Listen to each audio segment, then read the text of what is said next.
AITA for excluding my obese friend from rock climbing? There's this new rock climbing center that just opened up at the mall. My 17F group of 8 friends were in town when I suggested we go try it out. However, when we got there, one of my friends was pulled aside and told to weigh herself. She's technically obese, and they told her that she couldn't participate since she weighed too much for the harness. She was extremely upset by this and started crying. She then asked the rest of us if we could do something else instead.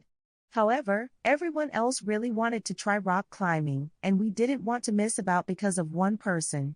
I said we could hang out with her after we finished, but she just went straight home. The next day, she texted us saying that we were fake friends for abandoning her and making her feel excluded for her weight. She said I was selfish for even suggesting rock climbing without considering her weight because it assumed that she weighed enough for the equipment. I told her that it wasn't our fault that she wasn't allowed in, but she said the rest of us should have stood by her. AITA? Commenter says, Uda. It's fair enough that you didn't know going into it that she wouldn't be able to participate, but continuing with the plans and excluding her even though she was already upset and humiliated was not the behavior of decent friends. If you all still wanted to do the climbing, you easily could have rescheduled for another time, but you only valued your own wants and feelings and 100% disregarded hers. That's not the behavior of someone who cares about another person. Commenter says, I'm going with Uda. If I'm understanding your post, you guys were already out together when you decided to try it.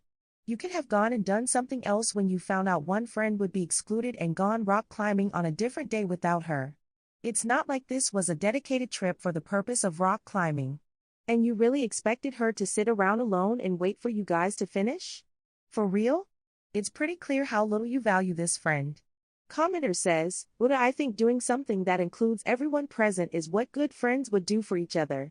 She was understandably incredibly embarrassed and upset by the situation, and you gave no reason why you and the others had to go rock climbing that day. I mean, imagine you and a group of friends decided to go somewhere, and you found out your friend in a wheelchair couldn't participate because the building event wasn't wheelchair accessible. Would you also tell that friend, sorry, we're still going to go in? Or if you invited a group of people out to eat and you found out the restaurant had no vegetarian options for the vegetarian in the group, would you tell them, sorry, but we really want to try this restaurant? And ditch them? Thanks for watching. I love you. Follow Reddit Echoes for more.